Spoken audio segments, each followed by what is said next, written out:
Life is one big head game. And once you learn to play the motherfucking head game, it's no longer a game anymore at all.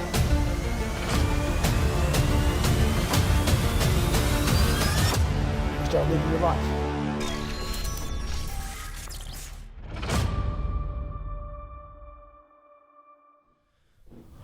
Well, thank you for being on the podcast. Of course. This is Bo Killingsworth here with Connie Blanott.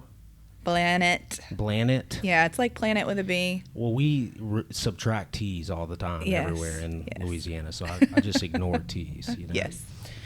But this is a One Big Headgame podcast where we talk about different states of mind. Our goal is ultimately to help people kind of change their circumstances in a positive way, obviously, and live a fulfilled life using the power of their mind. Okay. And the reason I wanted Connie on the show is because she has a pretty brilliant mind, in my opinion. I've known her for quite a while, and she is a special individual. Not only special to me, just special in general, I think. That's sweet. And I'm pretty pumped to talk to you today, just because I think I'm going to learn some more stuff about you. You know what I mean? I know. Peel back the onion. Yeah, I know a good amount about you, but everybody's complex. You know, I don't know the whole story. Yeah. You know, you keep the whole story. You know the whole story. You know, but not everybody does. I certainly don't. Yep. So why don't we start off by just kind of getting an idea of who you are, kind of introduce yourself to everybody, and you know, where you're from, you know, what did you do growing up, you know, a little bit, you know, what led you here, and give a little background to what that is. Okay. To you, who is Connie? So I am Connie Blanott. I grew up in Gwinnett County, Georgia. Right here. Pretty much. Yep, yeah. Right here. I had a fairly normal childhood. Mm-hmm. Grew up, I was a cheerleader all through. Yeah. Growing up through high school. And then didn't really know what I wanted to do. Then I found, I had no clue. So different than everyone. Yeah. I had thoughts of becoming a high school math teacher. Really? I always had an infatuation for numbers. Always. Yeah. They just made sense to me. Yeah. It's very black and white. Loved it. Yeah. But I started out, you know, working at an early age in restaurants, and ultimately started bartending, and really loved that aspect of, you know, the outgoingness and being able to meet a lot of new people and hear other people's stories. And so I did that for quite a while. How old are you then, you know? Oh, man. Started in restaurants. Bartending? When I was bartending, I started around 19. Okay. Did that till I was about 25. And first of all, I didn't really intro you that well. Now that I think we just went to like childhood. Let's slow down a second. The reason Connie is an exceptional roofing operator, okay? She does many things. It's hard to pin exactly who she is, but she controls the entire game at the headquarters here of Fraser Roofing, where we are today in Georgia. The reason she's special is because I haven't met anyone. I've been in the roofing game or the construction game, the restoration game for quite a while. That's what I do professionally. And I haven't met anybody like Connie. I think that she's probably the best operator that I've ever seen inside of a small business like this. You're the best that I've seen. So that's why I wanted to get her perspective. So she's not just, you know, my friend on the podcast or something. She's exceptional at what she does. I'm sure you have some awards or whatever. I don't know all of those things. Not germane to this conversation, but that's what she does. And just so everybody who's listening now gets an idea of where we're going with this. So keep going. You're a bartender. So I'm a bartender, old, having a blast, you know, living my early 20s, living it up, and wasn't very good at like forward thinking and planning and just kind of living in the moment, enjoying life. Yeah. And I ended up moving up to North Georgia, and I started with a company called National Vision. They are a worldwide optical company. Okay. And so I was assistant manager of one of their stores up in North Georgia, very, very small town.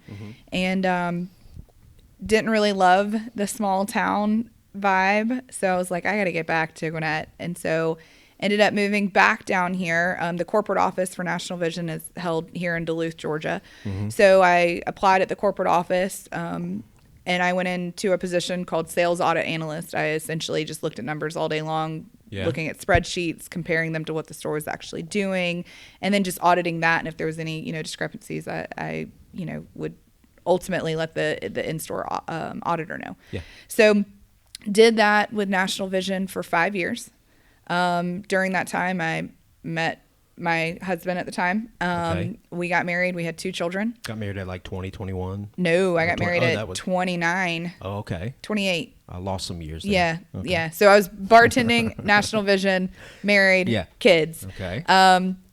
And once I had my first child, I was contacted by an old friend from childhood that was like, hey, I'm opening up a roofing company.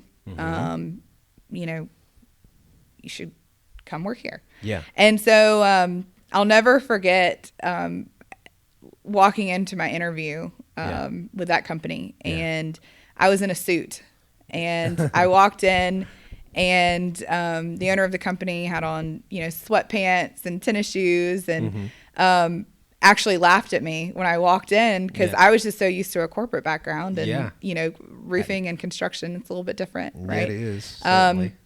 Spent, I guess, about 3 years there, and really learned. So you did get hired. I did get hired, and really learned a lot working there. Learned a lot about the operations of a small business, because I had never really been in a small business. It either been like the bar corporate side, then an actual like corporation, right? And then roofing. So I'd never done construction. My dad wasn't in construction, so I didn't really know much about it at all. But I was fascinated with the processes of roofing and how quick it moves, and so really dove in with that. The financial aspect, of course, because I love numbers, was really intriguing. Spreadsheets, how do you keep up with KPIs, things like that, like really, really intrigued me. So was there for several years. Some life changes had happened. I went through a divorce. Started here at Fraser in June of 2019, and fell in love instantly with Dom and Sarah, and knew that this was going to be home. So Fraser's been in business since 2009. So they had been in business for 10 years when I started. Sarah had just left corporate America to come over and be here full time. So we started seeing visions together. Dom is a huge visionary, so he would start saying, "Oh yeah, we should do this. We should do this." And Sarah and I were definitely executors, so started executing fairly quickly. And so I'm sure you probably have some questions about all that, so I'm going to pause for a second. Well, no, I just I know them, obviously, and it's just cool hearing the story, because I look at it like Dom is such a different dynamic. Dominic Fraser, one of the owners, the co-owner of Fraser Roofing. And he's so very different than everything that's going on in this office that you guys have here. Yes. You know what I mean? But I think that's the reason it works so good. I mean, it wouldn't work if you guys weren't behind the scenes cranking out a very good work product on everything that y'all do. But I'll let you explain a little bit more about that dynamic and why it works. I want to talk about like. I'll ask you specific questions, obviously, about, your function, but, what do you think about that dynamic? Why does it work so well with these guys? So, with your current crew that you're with, or your forever specifically crew? With Sarah and Dominic? Sure. Yeah. I think that with them being married, I think that they are kind to each other. I think that they listen to each other. I think that they respect each other. Yeah. Which I think that in any work partnership that you have, all of those things you've got to have, but also in a marriage, right? Yeah. So working very closely with them for the last 4.5 years, nothing's ever off the table. We talk about everything, whether it's something small, something big, something that's, affecting the business, something that's affecting them personally. And they go to prayer on everything. They pray about everything. Yep. any decision that we have to make, that's immediately where we go. Let's sleep on it. Let's pray about it. Let's come back and let's talk about it. And I think that for visionaries, not just specifically Dominic, but just in general, I think visionaries, the biggest thing for them is that they want to be heard. They have ideas that they want to be heard, and by the world. Yeah, absolutely. And, Dominic having an outlet with Sarah and I is great. And for Sarah and I both being executors, we don't have that vision. So Dominic bringing that vision into Fraser Roofing and allowing us to be able to create that vision. Lay all the bricks down. Yeah. And really figure out the processes. And, not everything works. Not everything works. There's things that, I might bring to the table that I'm like, hey, let's try this. And it doesn't work. And we, go back to the drawing board. Yeah. But one thing that Dominic's always said is just never stop moving. And we don't. We don't ever get complacent. We don't ever sit there and say, oh, okay. Yeah, we hit, 20 million. We're good. Yeah. It's what's the next goal? Yeah. And I think that a visionary that stands behind their business and that really believes in what they're doing, which Dominic Fraser does, I think that is that's our driving force for Sarah and I. Yeah. And, I think Dominic also needs us, right? For so to make sure that those visions can be, seen while he's creating other visions. So yeah, I think that our dynamic, we talk about it quite frequently, and Sarah and I will, if we're sitting across the table in a conference room and we're discussing things, there might be tears because, God has blessed this business for sure. His hand is all over it. Yeah. And really just knowing that everything belongs to him anyways is huge. And we always remind ourselves of that this isn't ours anyways. So we're just doing his work. Yeah. And for everybody listening or watching, that's such it's obviously a great thing, especially to common Christians, it's a common thing that we want to see, but it's just so different than the entire world around you. And when I say the entire world around you, I mean the entire roofing or construction industry. Yeah. There's a lot of different construction industries within the entire umbrella, and roofing has a specific type. Yep. There's a lot of people in roofing that are, maybe they're in it for the wrong reasons, but I would say that a lot of them, a lot of roofing companies in general, or the people that work at them, are highly money driven. Not that's not to say that money is a bad thing, because money is a blessing, but those other companies operate differently, and that is the most important thing to them. So another thing about roofing is that it's extremely competitive, right? You've got a lot of competitors all around you in all of the different markets that Fraser Roofing is in. What all markets is Fraser Roofing in? So we are operating in South Carolina. We are in like the Greenville, Spartanburg area. Then we have 5 offices here in Georgia. So this is our corporate office that we're currently at. We have 2 on the west side of Atlanta. We have 1 down in Central Georgia. We have 1 down in South Georgia. And then we also have an office in Jacksonville, Florida. I feel like that was like 8 offices, maybe 9. We're 7 right now. Okay. Looking to expand in 2024 to 2 other. I'm not going to give that away yet. Oh, okay. All right. Some secrets. Tricks of the trade. Tricks of the trade. So what I was getting at is it's extremely competitive, and even in all the different markets and locations. So how does a company that doesn't prioritize financial gain over everything else beat the rest of the people? Because in my opinion, that is exactly what's happening. Because if Fraser Roofing, I have the inside track on Fraser Roofing. I know about the company, a good amount about it at least. And in my opinion, they you guys are beating a lot of the competition. So how does that make sense? And what do you think about that? So I think that I'm going to talk a little bit about our customer service as well as our retention, because I think that they kind of go hand in hand. Roofing is very competitive, and I think that roofing not only is competitive when you're talking about customers, but also sales guys. You mean getting the right one and keeping team. them. That's right. Keeping them is probably a lot harder than getting them. Yeah. I think that one of the stigmas about the roofing industry in particular is that, it's shiny object syndrome, right? One company offers this and they'll go there and then, That's right. oh, here's a better deal. So I'm going to jump ship because I know I can sell roofs. Right. And, so I think that for everybody that we're serving, in a leadership role here, whether it's our customers or whether it's our staff or our sales reps or things like that, is we do our best to serve them and learn about them and actually develop relationships instead of just looking at it as sales. It's not transactional. It's relational for us. And, we spend a lot of time, a lot of good quality time. I mean, some of these people that work here became my family that I had at my house last year for Thanksgiving, so I think that us taking care of our people and making that a top priority in turn helps them take a better care of the customer. And I think that like I said, just developing that relationship with the homeowners. We do a lot in our community. If we have a homeowner and they call us and they say, hey, can you sponsor my kids' baseball team? We typically do. Right.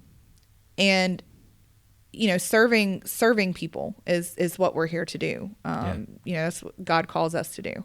And so I think that the way that we look at it is just a little bit different. We don't look at people with a price tag on them, whether it's a homeowner or one of our sales reps. We look at them as, and see their heart, and, that's what we care about. Yeah. Yeah. That's so unique. And it sounds ridiculous to say that's unique or because, if you grew up right, you should be thinking about those things anyway, because, that's how you live fulfilled. That's how you do the right thing. That's how you build a life that, without all the negative stuff. Yeah. Right. But it is very unique, and it obviously is working, So talk about a little bit about the growth of the company. I'm gonna zone back into you, but let's just get the company out the way. Yeah. What has the growth been like? This relates to you since you've been involved. So. And you don't have to say numbers. I just talk about growth. Yeah. So when we can talk numbers because usually Dominic's pretty transparent about that. So when I came on board in 2019, we had finished 2018 at $3 million. Yeah. We only have a couple more weeks left of the year. What is $3 million for everybody who doesn't know roofing? What does that mean for that company? I mean, what's the assessment of that company? I mean, it's average. I mean, I think that in this market, a decent roofing company is doing between $5 and $10 million a year. 3 is working its way on up to that. Hopefully, yeah. I mean, 3 is a healthy company. You're taking care of customers. It's not like you're only doing 1 roof a month. You're taking care of customers. Yeah, it's a lot of roofs. And you're ultimately taking care of the people that work here. There was 10 people here when I started. That's between the support staff as well as the different markets we were operating in. At that point, we were already in the South Georgia market, Statesboro, Georgia, and here. Okay, so that's 10 people, including yourself and the owners? Mm-hmm. Okay. How many salespeople was that? 4? 5? 6, because Megan was the only other support staff person. Wow, okay. Yep. I didn't know that. Mm-hmm. Yeah. That's incredible. And how many people currently are with Fraser Roofing? Well, we just got done with a new hire training class this week, That's so right. we are officially at 78. Wow, 78. Mm-hmm. That's enormous. So, talk a little bit more about the growth. What do you attribute it to? I guess you guys were obviously got traction with you. You brought a lot of organization, to the entire thing, the knowledge about how roofing companies, can and should run that you brought to the table when you got involved at what I'm going to call is a small roofing company, comparatively. So what was that? What was that experiencing that growth over the last, was it 6 years? Or 4 years. 4 years? Mm-hmm. How do you feel that growth? You see more people, you see different things, but what does that really feel like? Pressure, I think you go from there's a humbleness about it, right? You're humbled by it. Yeah. I think there is a lot of pressure. Yeah. I think that the more that we grow, the harder decisions that we have to make become. when hiring the right person, because one bad apple can spoil the bunch, right? Sure. So making sure that culturally that they align with us is huge. So I want to kind of shift back to the question of like our growth. So 3 million, then we grew and then we grew and then we grew, and we got stuck between 2020 and 2021. Mm-hmm. And we knew at that point we were at 15 million, and we were stuck there for a little bit. And we decided that it was best that we called in some coaches. And so give a plug here real quick to Jim Johnson and Contractor Coach Pro and Nathan Thibodeau, because they changed the trajectory for the rest of what I feel like, will be a Fraser Roofing. Okay. By sharing with us the hero sales culture. It's a great podcast that Nathan Thibodeau did about just standing in the gaps. And when I heard that, it resonated in my mind of like an old wagon wheel, right? Like, and every single person here, support person, production, sales, leadership, all kind of played a part in this wheel, right? And if a spoke was broken and wasn't working right, the wheel would strain more, right? And it would kind of put more pressure on all the other spokes. So that's kind of where my mind went during that. And so I was like, well, we've got to get all of our spokes in order, right? We've got to get them in order. We got to make sure that they're with the right people, that we're doing it with the right team. Yeah. And so we implemented that at the end of 2020, and we lost some people. We lost some people that we thought would be here for forever. We lost some people that were huge on the sales team that we were like, oh gosh, like what are we doing? Did we do the right thing? Really? I didn't know that. Yep. And it felt odd. I don't want to say it felt bad, but it was one of those things that you go into these great years of growth and growth and growth and growth. And, from the outside looking in, everything looks great. And then you change something to kind of structure how the future is going to look. And you implement something that you think is going to be a great change. And some people that you weren't even on your radar to think that this might affected them.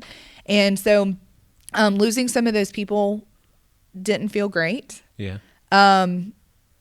But ultimately, after we went through 2021, we looked back and we're like, all right, God, thank you.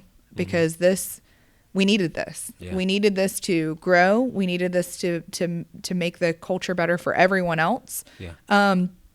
And we haven't looked back since. So 2021, we did 15 million. 2022, we did 25 million. And this year we're going to end at 35 million. Yeah. That's so, incredible. Being able to grow by 10 million each year has been really good. Yeah, I guess that's that same feeling. I kind of know the feeling you're describing. I think, just when you make a change and before that change, you had expectations as to how things were going to go. Correct. To continue in business or continue in your job, if you're driven at least, you're thinking towards the future and you're trying to figure out what's best and what actions to take, all these kind of things. When you make a change like that, it throws a monkey wrench in everything that you had thought about before. Maybe, right? So you start questioning yourself. Yeah. You start questioning your abilities in business. That's like right, there's so many different things that it kind of, especially when I'm a huge planner now. I know I said back in my early 20s I was not, but I am now. Oh, I know you are, yeah. And it's one of those things that I try to think of every single possible outcome, right? Like when there's something that comes up, I think about A, B, C, D, E, probably all the way to L, right? And when you think about so much, and there's so much time and thoughts that are consumed, with a decision, and then you make a decision and then it wasn't on your list of what was a possibility or what was an outcome, it does throw a wrench in, and you're kind of down on yourself. You're kind of like, well, why didn't I think about this? And but like I said, that's God. God's he has a plan. We don't know what that is. That's right. Yeah, that uncertainty, I think, is what really brings anxiety, brings doubt, all these kind of things. And when you throw that monkey wrench in there, it just creates uncertainty. I've definitely been there. And then you have to rebuild your expectations for the future sometimes. Yes. But like you said, it's a a lot of the times, most of the time, if you're doing the right thing, if you're following your heart, if you're following what you think is right, it does work out. And many times it's much better than you thought it would be, right? Correct. Do you think that where Fraser Roofing is now, where you are, since those changes, since kind of you made some of those bigger changes with the organization, is better than you thought it would be? Where did you, that was going to be one of my other questions. Like, what was your expectation when you got hired? Did you like have a plan or know that you would be sitting here with these types of numbers, these types of employees, and this type of thing going on? No, I think that, so I'm going to kind of talk a little personal too with the business. Yeah, good. So obviously we're a faith-based business, right?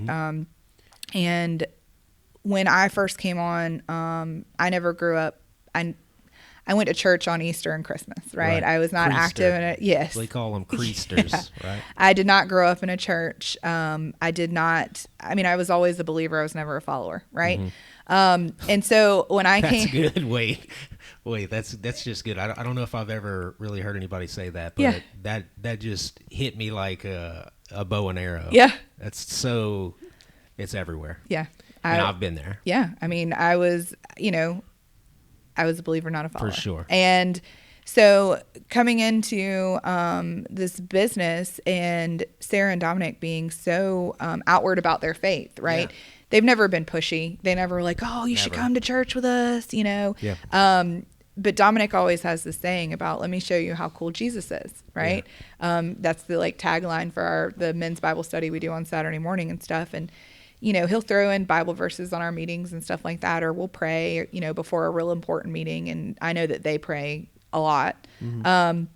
And so I think that when I came on board, I had a control problem where I wanted to control all things, right? I wanted everything to be done X, Y, and Z. And I had the solve for everything. And I probably thought a little higher of myself than I should. Mm-hmm. And watching things that happened here, there's a lot of things that have happened that I'm like, there's no explanation other than God, right? There's just really isn't. And so when I became a follower myself last year and really started diving into some of that, it is God. It is God that has his hands on this business. It is God that is blessing the blessed and the blessing the people that are blessing other people. And I feel like that because Dominic and Sarah's heart is not on the financial piece of it, and it's really on the serving people, God's blessing us. And I wish that I had a better explanation, because walking into 2023, we had a few hailstorms, right? Georgia got hit pretty good this year. But we don't recruit. We don't put out Indeed ads. We don't, a lot of our people are either coming from other sales reps that, didn't come from within the industry. They came from different places, and they spread the word about, hey, I love what I'm doing now. I love who I'm doing it with, and they're like, well, I want to get a job there too. I want to come work with you guys. So that growth, and then, just the team that we have, like, the growth is incredible. And so, first God, second our team, our support staff is incredible. One of the things that I wanted to implement when I first started was everybody having a lane. I've worked in several places where it's like, hey, this is all of the things that need to get done. Like, figure it out, right? Like, how does it all get done? I don't know. You do this, I'll do this. And then, the next day you might be doing something totally different. And so I kind of thought about it before we created an org chart, so to speak. I was like, well, what all do we need? Because I don't want production people to be doing payroll. I don't want the person that's answering the phone to be doing certificates of completion. Like, I want people to be really, really good at 4 or 5 different tasks, right? So one of the big sayings that I have here is stay in your lane, right? Mm-hmm. Everybody find your lane and perfect it. You don't get on a highway and some people do, but it's not wise to get on a highway and try to cut in and out of traffic, right? Weaving in between traffic. It's probably best to find a lane and stay in it. Mm-hmm. Anybody that's ever been in traffic in Atlanta, which happens every day. Yeah. You usually will get in a lane, and if you try to switch it, then you watch the cars, pass you by, and you should have stayed in that lane. So everybody stay in their lane and perfect it. That's what I always say. Yeah. So our support staff has been incredible through the growth and being able to kind of, I don't want to say react, but being able to pick up slack or it's the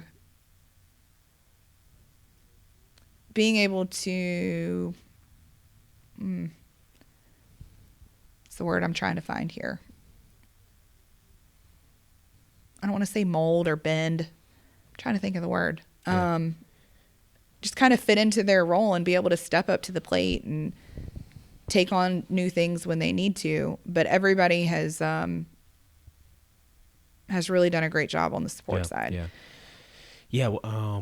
Yeah. And that's what I've noticed, at least from my view. Mm-hmm. Yeah, I think everybody over here that I've met, it's definitely thought out, just like you said. And I think that if I had to guess, you're the one thinking that out, at least like those specific pieces, as a team, But but I think that's probably what you're really good at.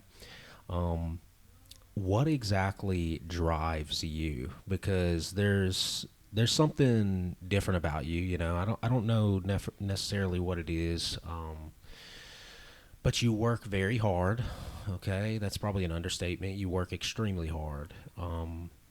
And I don't think that you're coming up with some, fancy way of skipping steps or skipping ahead, and I've been guilty of that many times in my life, trying to figure out the clever way of doing something and it doesn't require as much work or something like that, But I don't think you do that. But to take everything on and do it the right way, day after day after day, is something that's becoming more and more rare.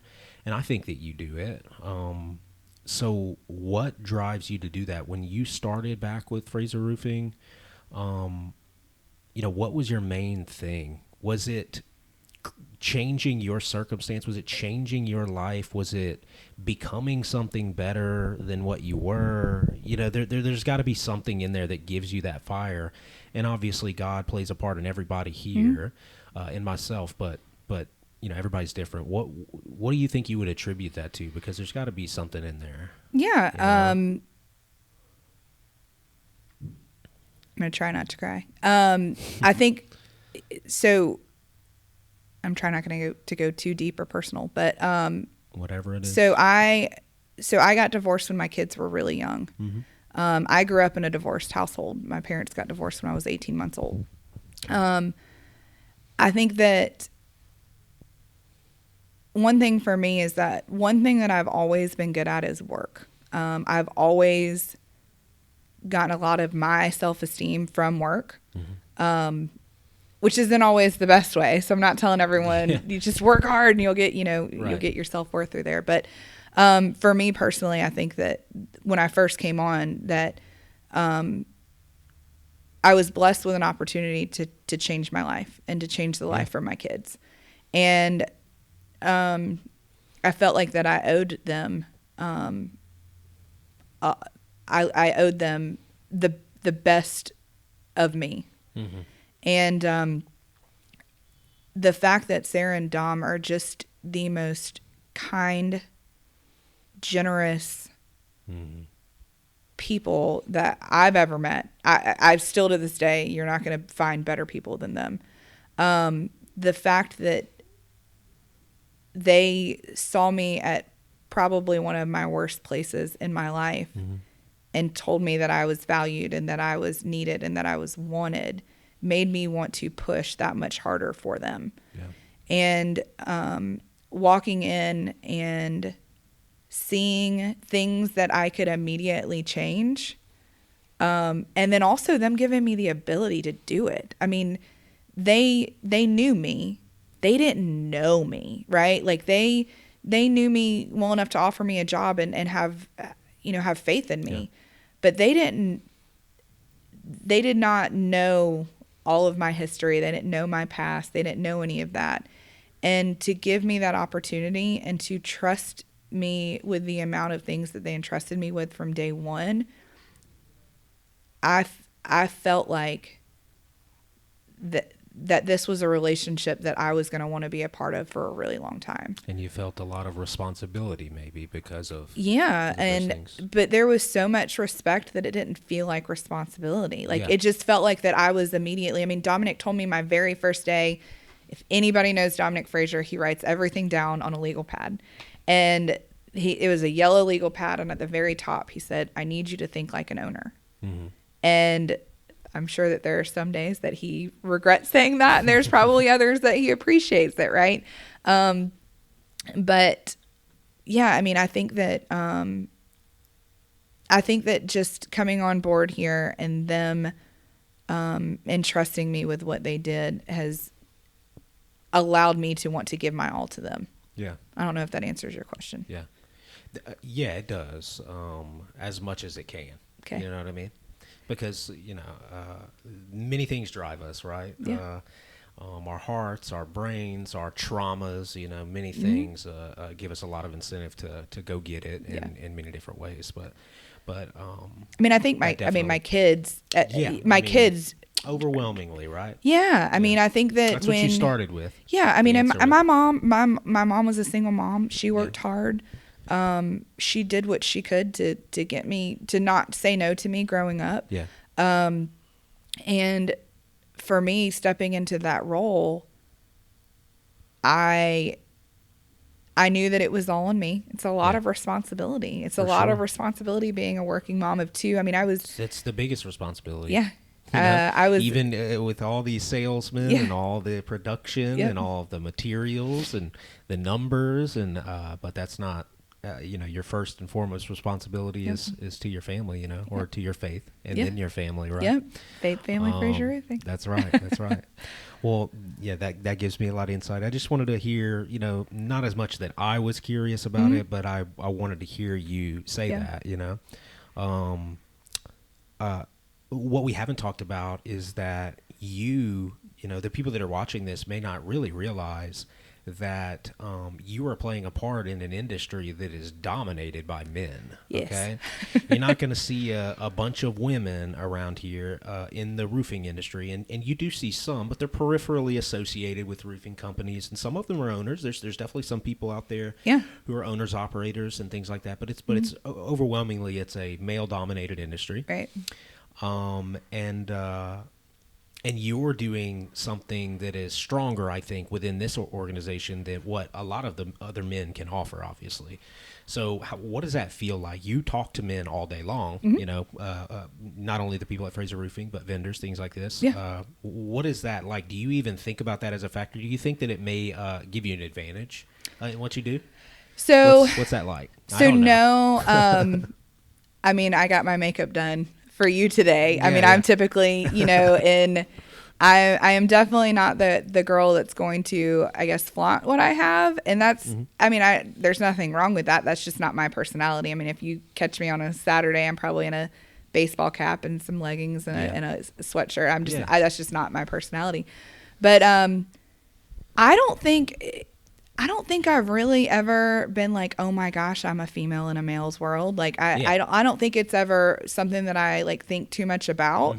I think that I have always, I wouldn't say that I was a tomboy growing up, but I always, and I have a great group of girlfriends too. So it's not like I'm like, oh, I can't hang out with the girls. But I mean, I've always, I think that bartending, I've always been a sports fan. I watch every single Braves game. I'm a diehard Georgia football fan. I've always been a sports person. And I think that the balance between like being able to have real life conversations with the guys, but then also like have that nurturing, caring, motherly love for them, has actually probably helped more than hindered.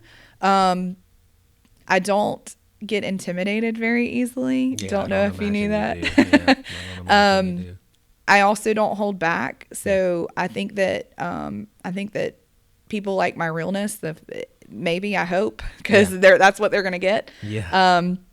But I also give a lot of tough love. But with the word tough love, there's still that word love in there, right? And I think that dealing with a bunch of guys, I have to kind of smack them into shape sometimes. And, but, you know, I also congratulate them and celebrate them as well. And I think that also for women, and maybe, I mean, there's men out there like this too, but like, I genuinely care what's going on in these people's lives. Like, I want to know about what's going on with their kids. How did how did your child do at their baseball tournament this weekend? A lot of us have became, like I said, family. I mean, we spend time outside of working hours together. We go to church together. You know, so I think that just, it always falls back to that developing relationships.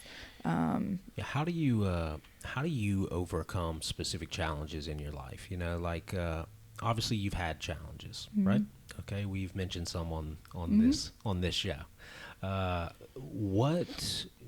How do you approach that these days? You know, I was about to say, you may have maybe not good in the past, right? I was about to say, Connie when I came to Fraser, or Connie now? Yeah. So Connie now, I mean, I pray about everything. Okay. I am constantly in prayer now. I prayed right before this podcast because I was like, Lord, give me your words, right? Because I didn't know what I was going to say. Yeah. I didn't know how things were going to come off. Well, it's coming off perfectly. Good. So, you know. So I pray about everything first. I do a lot in the Word. I look for what God would do. You know, what would Jesus do? We'll go back to the bracelets from back in the day, and really try to figure out how to deal with and overcome things by how would he have handled it? Yeah. And then I call Sarah. I mean, when I was in my car accident 4 weeks ago, my first call, no offense to my parents, but my first call was to Sarah. I mean, she's not just my boss. She's one of the, like I said, she's one of the best people I know, but she's became one of my best friends. Your sister. Yeah. Kind of. Yeah. A good relationship. A really, really great relationship. Yeah. And so, you know, when I'm struggling with something, because I do admire her, I admire the woman that she is. I admire the woman that I've gotten to become friends with. I call her for a lot of advice. She's kind of the first call of, hey, I got this going on, whether it's personal or work. Yeah. How should we handle this, or how should I handle this? You know, if it's work or personal. But I look to her for a lot of guidance. You know, she definitely has became my mentor, and you know, so if God doesn't answer, you know, quick enough and I need a phone call immediately, I go straight to Sarah. So, or Dom. I mean, I do talk to Dom a good bit too. Yeah. Sarah and I just definitely have a really awesome bond. You find yourself now at the helm, I would say, of a much different organization than when you first started, like we've talked about. What in your mind has changed? Okay, you have a lot, you know, maybe it's the same responsibilities that you had in the beginning, but there's a lot more moving parts, and the entire game has kind of changed. You know, they say all the time that the team, the mindset that you need to get here, you need to change that to get here, and you guys have taken those stepping stones together. But now you find yourself at the helm of a bigger organization. You know, what in your head has changed? Have you had to change your perception of what roofing companies are or where they are going?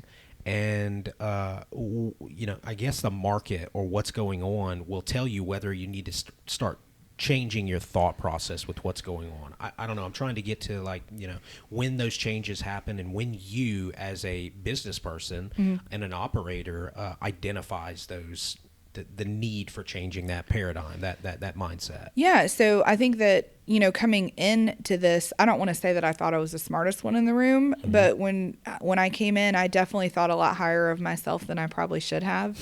And I think that surrounding one of the things that has changed over the last 4.5 years is just realizing, number one, I don't know everything. Yeah. Number two, using our resources. I am very active on a lot of the Facebook groups and hear what other people around the country are saying. And as we're growing into different states and stuff like that, and ultimately in the Southeast, I want to know what's going on, and I want to ask questions, and I want to network with people that are smarter than me, and I want to hear what they have to say and have conversations. I mean, you and I have spent hours on the phone together, bouncing ideas off of each other, and just talking things through, right?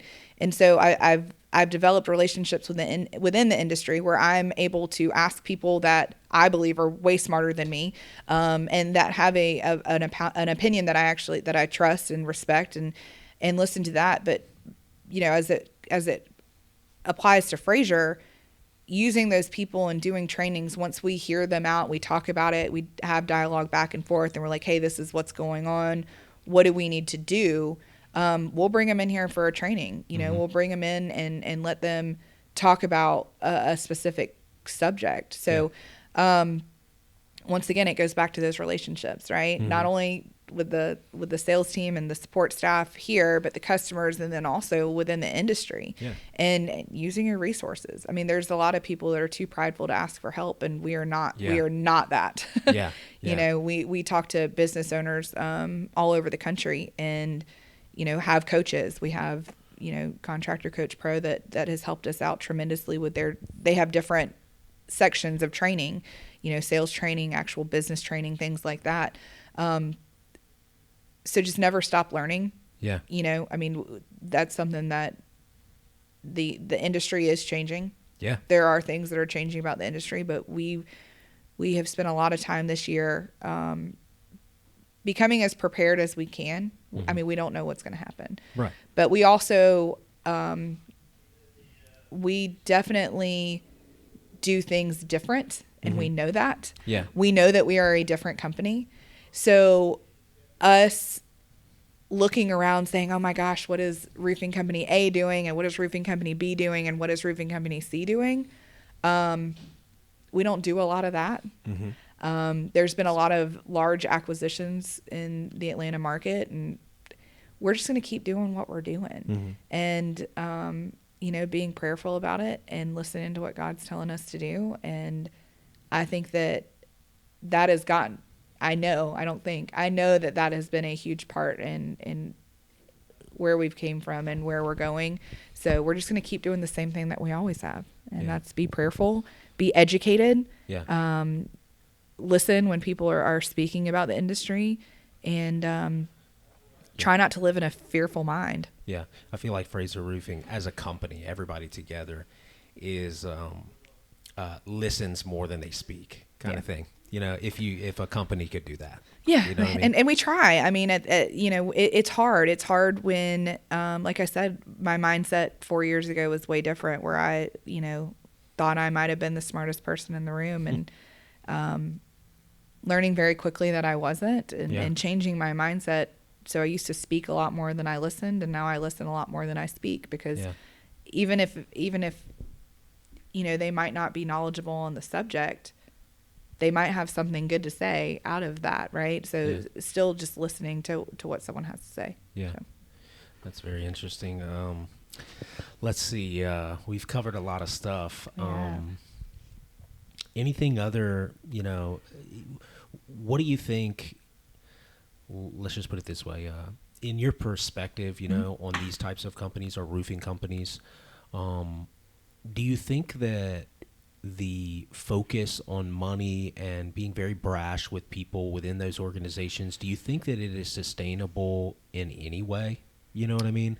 We know the type of companies that are very money focused, which is, you know, you have to focus on money, but they're focused exclusively on that almost. You know, can a company like that still succeed long term?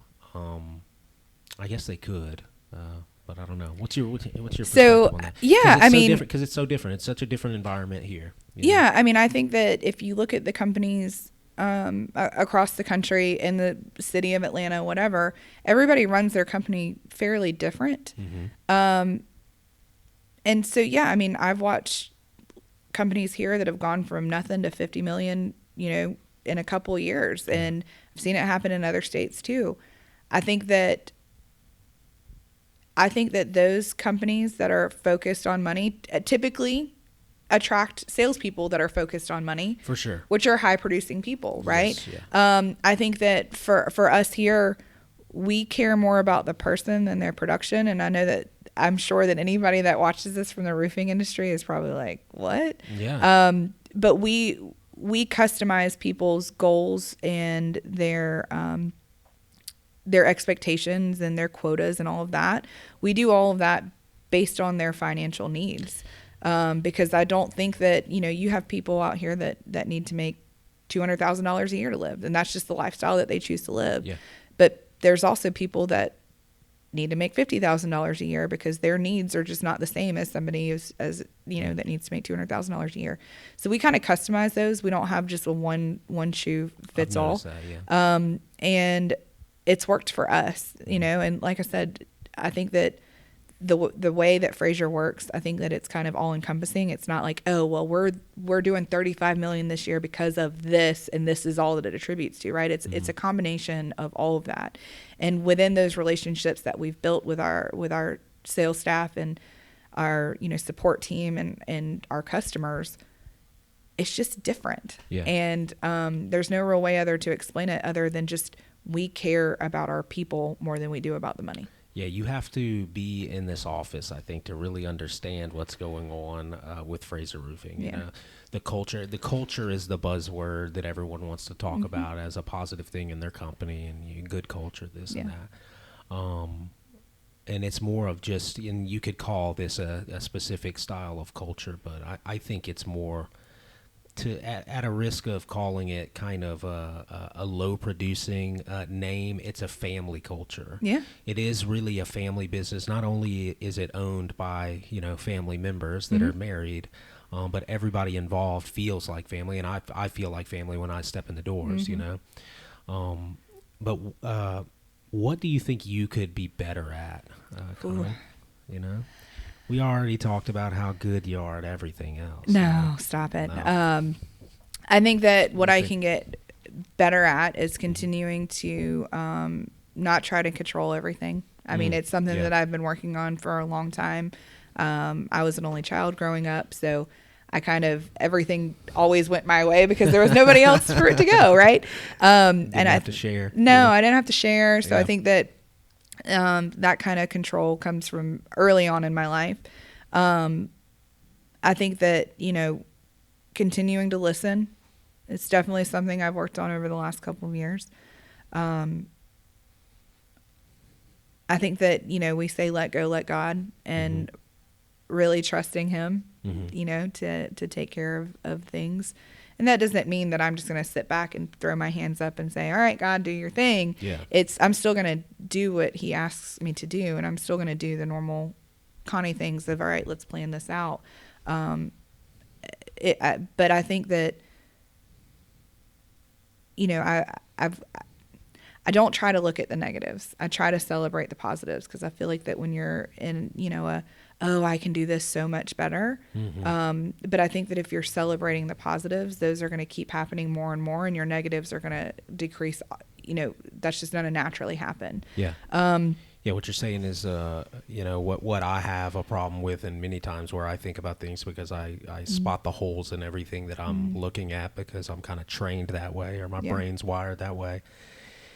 And when you're constantly telling yourself, do better here, do better here, do better here, ultimately you're telling yourself you're not doing good enough here, you're not doing good enough here, you're not doing good enough here, Right. Potentially your Right. subconscious mind could be taking that in and digesting that in a negative way that's not really fueling or energizing you Right. going forward, right? That's very interesting. I wanted to, I think we got some good stuff on you, Connie. I wanted to ask you one last question. That I feel like maybe I should ask every guest that we have on here is like, if you could imagine someone going through a very tough situation, maybe it's related to business, maybe it's related to their personal life, and they don't feel equipped to deal with that issue, get over that issue, grow through that issue. What would Connie's brand of advice be for a person like that? Ooh. It's a general thing, so you can go anywhere where you want, but there very well could be somebody out there who's going through something extremely challenging and not only needs encouragement, but needs some, methodology as to how to approach a situation, because you work in a very high pressure environment. There's very big demands in construction and roofing, and you deal with those situations all the time. How do you deal with that pressure, and how do you move forward through it?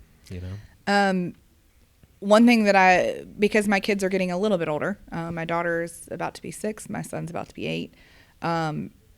I've learned to take time for myself, and whatever that may mean. Most of the time it's spending time in the Word. It's spending time sitting on my back deck and reading a book or something like that. I think that self-care is something that I have really put as a priority for myself. And, when I wake up that extra 30 minutes in the morning to be able to make my bed and spend some time by myself and read my, verse of the day and things like that, that has changed me a lot. So when I'm dealing with a lot of stress, I used to first thing I did when I woke up was look at my phone and start going through emails. That was my first thing. And the last thing I would do before I went to bed. Answer text messages. I cannot stand my notifications on my phone. Bo, how do you feel about unread text messages? I don't care about that. I look at them. I just blitz past them. I don't even see them. But it's just so hard in today's day and age. To stay connected. You want to stay connected. It's a part of your job. Having all the devices around you. It's just, I don't know. It's added an extra level of difficulty to everybody's life. It's a blessing, but it's very challenging. I think that also being an only child and being raised that way, I don't like to not know things. So I am constantly, if my phone buzzes, it'll be very, very rare for you to text me or call me and for me not to at least say something back, right? I feel pressure. I try to, I just like to know things. So really being intentional about putting my phone, like I now charge my work phone on the other side of the room, so it's not right there by my bed when I wake up.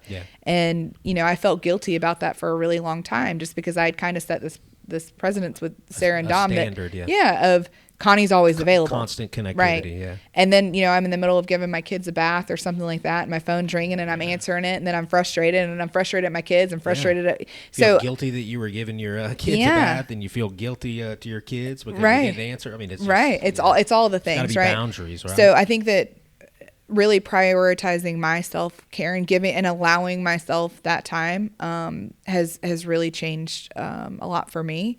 So anybody that's feeling overwhelmed, I don't remember all the words that you use, but overwhelmed or stressed or hypothetical questions.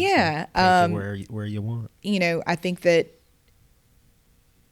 spending time with yourself, you learn, number one, you learn a lot about yourself. You learn a lot about what you need to do in life to get better. But that's what I do. I think that's a very good suggestion, and I think it's a good place for us to kind of close this thing out. I really appreciate you doing this. I mean, I'm sitting over here at this office, and you guys are extremely busy. I'm busy doing stuff too, but I appreciate you taking some time out and chatting with me. It was great. It was a lot of fun. I had a blast. All right, we'll see you next time. Thanks, Bill. Bye. Bye. Life is one big head game. And once you learn to play the motherfucking head game, it's no longer a game anymore at all.